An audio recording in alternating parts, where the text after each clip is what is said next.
Sabay.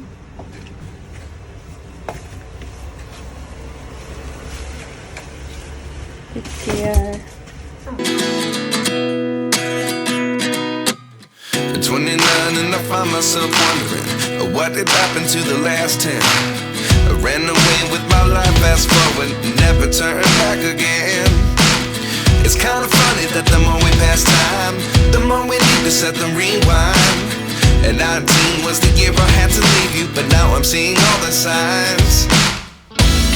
Is this really happening? I can't believe it's true. I'm just as surprised as you. Is this really happening? Rather than right side. Okay? Okay. Look here, oh. There's a pedestrian line now. Ha? Dito ikaw tumawid, ha? Okay. April 8 nang samahan namin si Mikay sa entrance ceremony ng junior high school. Tinuruan nga siya ni Daddy kung saan dadaan kasi kanya-kanya na sila ng pasok sa school. Hindi gaya no elementary siya na meron silang grupo na maghihintayan para sabay-sabay silang papasok.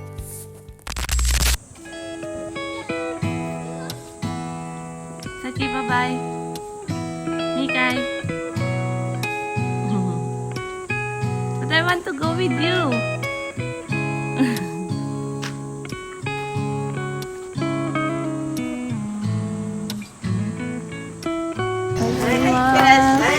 Gracias.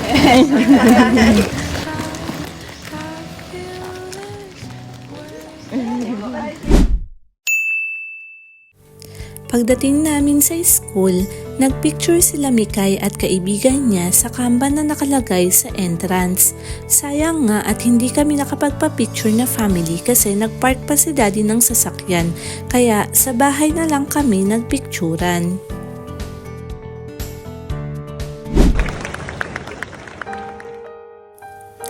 Nagsimula ang ceremony sa pagpasok ng students kasama ang homeroom teachers nila. Galing sa dalawang elementary school na pinagsama ang mga bagong pasok na first year junior high school. Kaya naman, hindi ako masyadong nag-alala para kay Mikay kasi alam kong mayroon siyang makakasama ng mga kaibigan at mga makikilala pa na bagong kaibigan. Dito kasi sa Japan, ang government mismo ang magpapadala ng letter kung saan papasok na elementary at junior high school ang mga bata. Depende sa lugar na nasasakupan ng tinitirahan ninyong bahay. Nasa sayo na lang kung gusto mong papasukin sa private or international school ang anak mo or kung lilipat kayo ng bahay. Kaya once na pinadalahan ka ng letter ng City Hall about sa school ng anak mo at wala ka naman gustong ipabago, hindi mo na kailangan pumunta sa school para mag-enroll. City Hall na ang gagawa nun or yung elementary school na pinanggalingan ng anak mo. Pupunta ka na lang sa school para sa Setsumeikai or orientation before na entrance ceremony.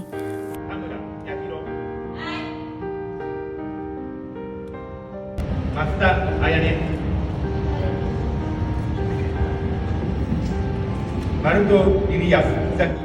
Yung pinagkaabang-abangan ko pa naman yung turn ni Mikay na tawagin, ngunit hindi ko man lang siya nakita or narinig.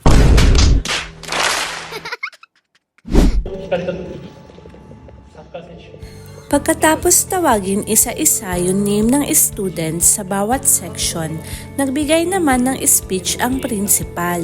Samantalang si Mizuki ay nilalabanan na ang boredom kaya nagsisimula ng mangulit.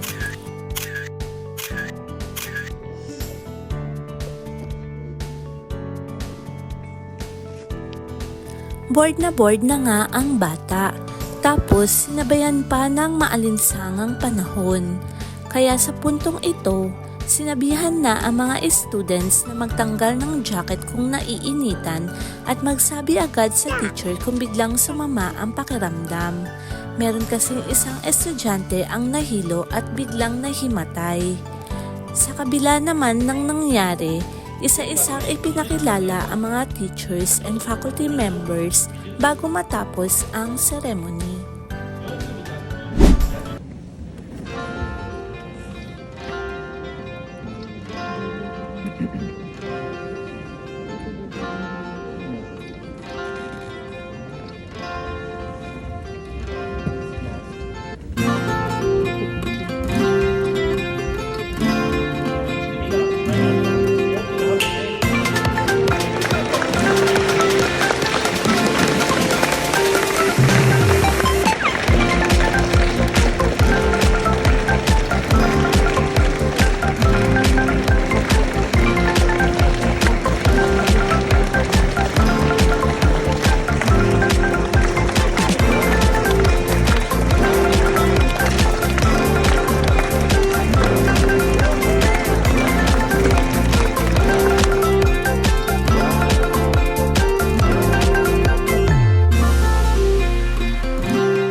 Akala nyo tapos na?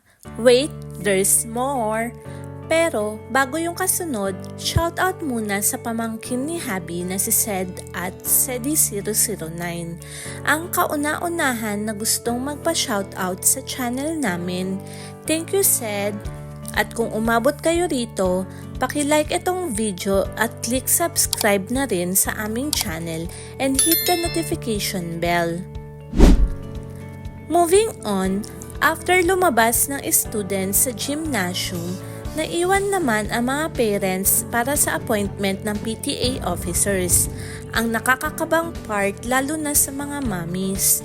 Kapag wala kasing nag-volunteer sa bakanting posisyon ng PTA, bubunot sila ng stick kung saan nakasulat ang section at seat number ng bata.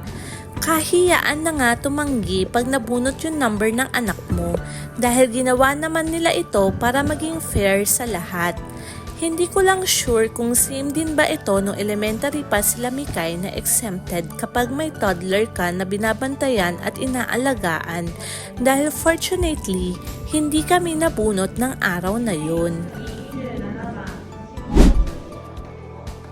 For the last agenda, nagpunta kaming mga parents sa classroom para sa meeting with the homeroom teacher. Nagpakilala kami isa-isa at inexplain ng teacher yung kailangan sulatan ng mga papers. Almost same lang yon sa sinulatan na papel ng opening ng elementary, kaya wag nyo yun itapon kapag sinauli na before elementary graduation para pwedeng gawing reference for junior high school. Magkano nga ba ang gagastusin kapag meron ka ng anak na mag-junior high school? Sa totoo lang, malaking tulong na free ang tuition fee at books ng public elementary at junior high school dito sa Japan. Ang babayaran mo monthly ay school lunch and miscellaneous. Ang magastos lang sa pasukan ay yung uniforms, shoes at bags. Inabot rin kami ng kulang-kulang 9 na lapad or 90,000 yen. Hindi pa kasama yung pinareserve namin na uniform na pang summer. At plan ko rin bumili ng additional PE uniform kasi yun ang pinapangloob nila araw-araw sa suit na uniform nila. Plus, kailangan na rin paghandaan yung babayaran para sa ski trip nila na umaabot rin sa 50,000 yen pataas. Pati na rin yung kakailanganin na gamit para sa bukatsu or club na sasalihan nila. Aminin natin, hindi naman lahat ng nasa Japan ay nakakaluwag-luwag. Kaya, mas maganda na maitabi yung child allowance na nare-receive ng bata from the government para hindi masyadong mabigat ang bayaran pag mag-aaral na ang bata.